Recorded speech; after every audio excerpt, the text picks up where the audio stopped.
Hello, Amy Elizabeth, somatic and intuitive healer here. Pluto has moved into Aquarius, which brings a whole different energy as we get this little preview of what the next 20 years is like, potentially holds in store for us.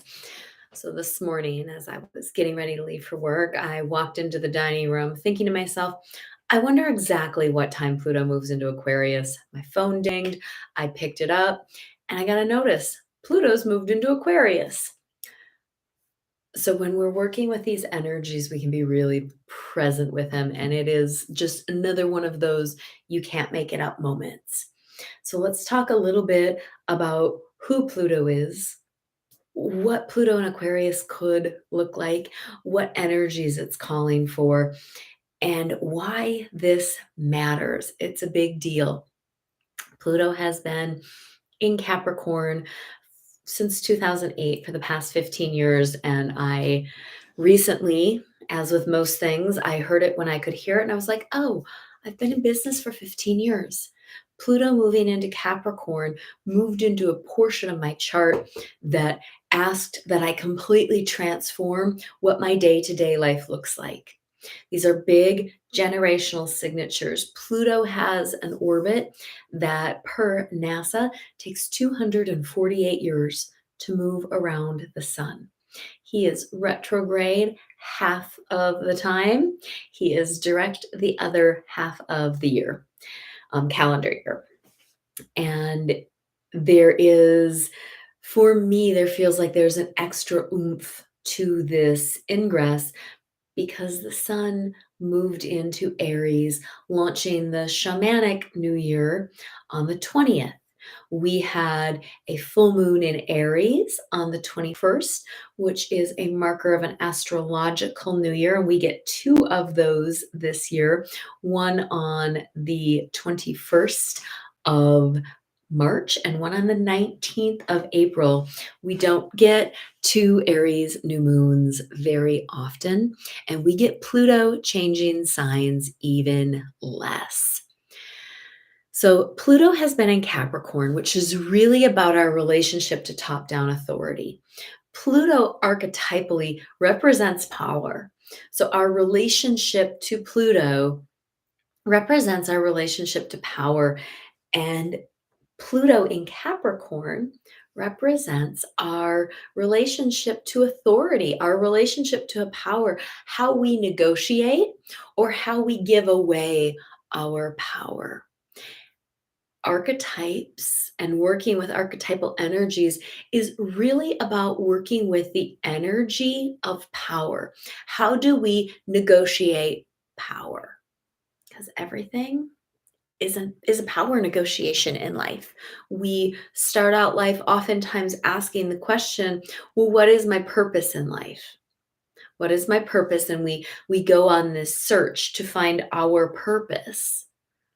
And as we do the work of negotiating with power, we start to realize that it is not at all about my purpose. Because as long as we're looking outside of us, Pluto and Capricorn, top down authority, for what they may think or what they may say or what their idea of what we are or are not capable of, we're constantly in a place where we're jockeying with others for our power. True empowerment, which is what Pluto confronts us with, he brings in the truth. Pluto is a really confrontational energy because he wants our transformation.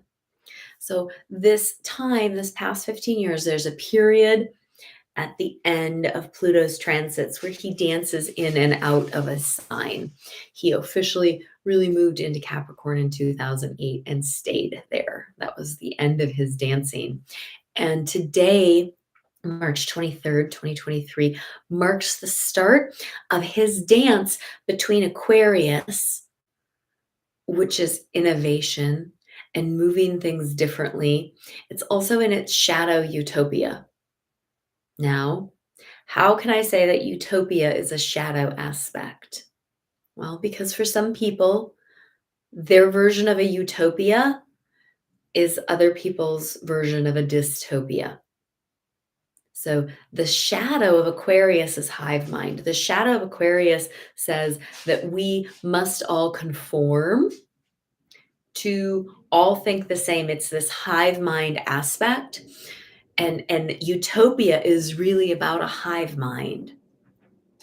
The light and the bright and the highest form of Aquarius is not being threatened by anybody else's innovation, anybody else's ideas of what is capable and what is possible, and really reaching for what is new, really leaning into our own taboos. Because Pluto in Aquarius is about facing the things that we hold taboo around. And I don't care how progressive you think you are, I promise you there are places inside of you that require you and are gonna really push against you in the coming decades to look at where you're holding taboo. Where have you decided that this thing is bad or limited, or that you can't do it? Because that's a taboo. So, looking at those places is what Pluto is going to be asking us to do. All of us have this happening in a different place in our charts. So maybe it's happening in your third house. There's going to be an ask and a push and an energetic call for you as an individual to shift the way you think about things. Maybe it's happening in your seventh house, asking you to reevaluate and get innovative with your one on one relationships. It could be happening in your first house, asking you, where are you limiting the expression of who you are as a person and the exploration of who you are?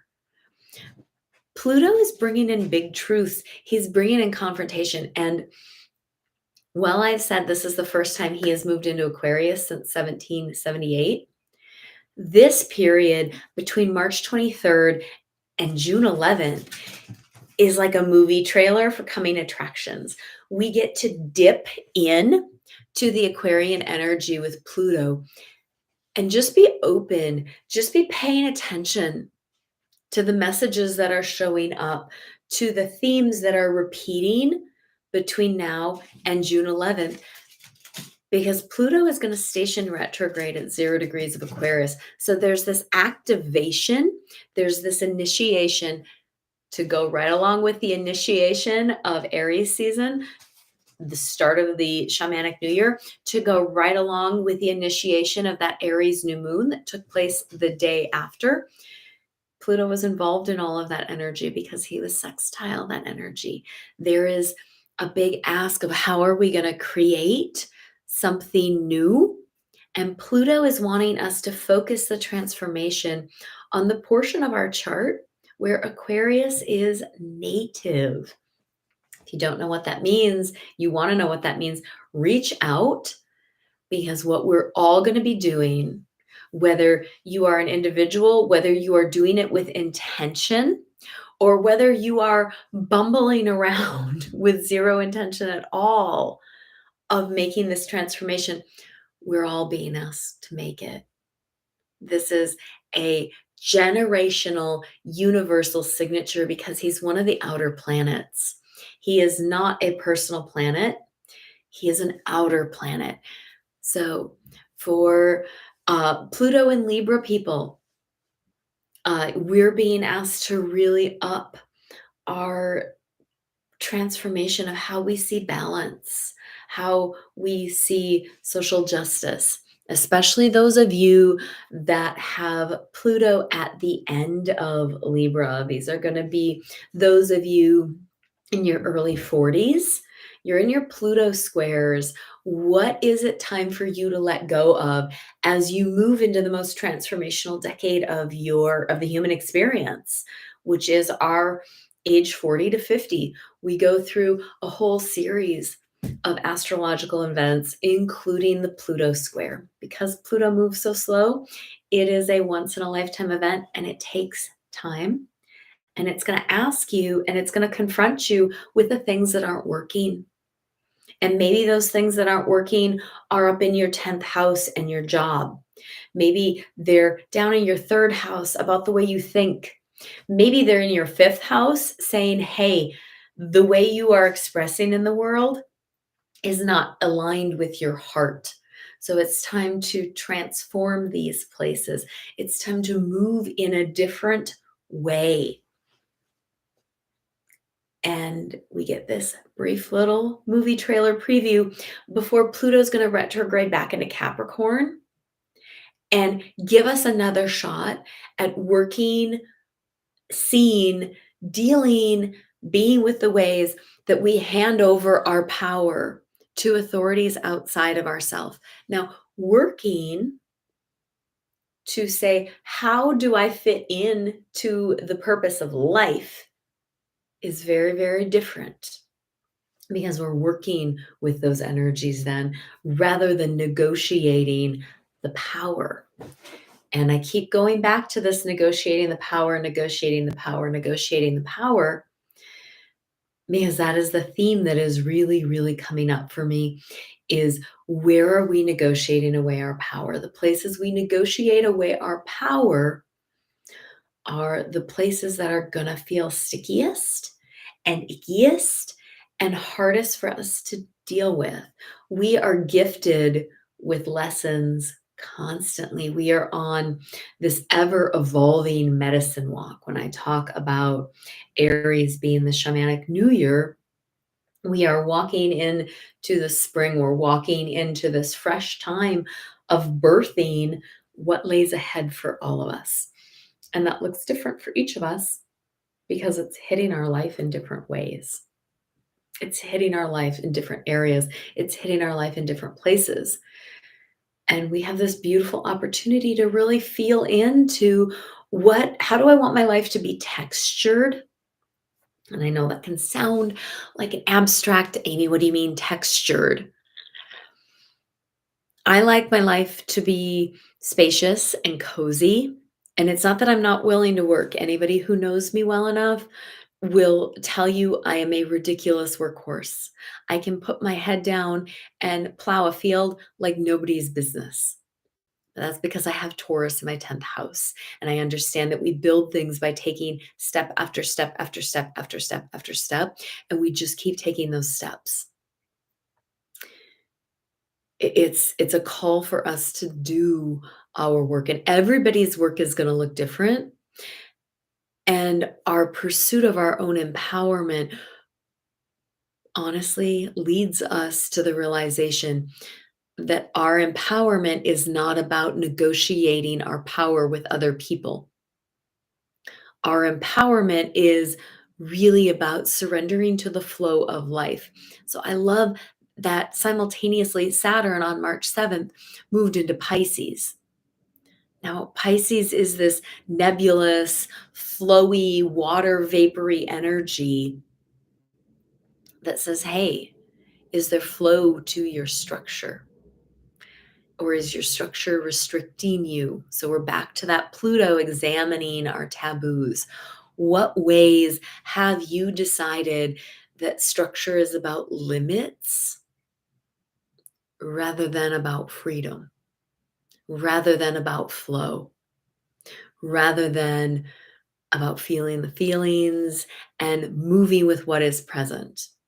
Because that is really what being in flow with life and the divine really is, meeting what is now and being able to pivot. After 15 years of doing this work, we can pivot so fast. Human beings are capable of changing on a dime. I watch it all the time. I've been watching it for a decade and a half. How fast people are able to change when they want to. So, where do you want to change? How do you see yourself doing this whole beautiful thing called life a little differently? Where are you limiting yourself with your own ideas about what is okay and what is not okay? Because that's the place that you're being invited to innovate right now. Hit me with your questions, your comments, your dedications, or your requests. Be sure to like, share me with your friends. 'Cause that helps keep this alive and keep us going. And it is all a part of bringing us to the next level.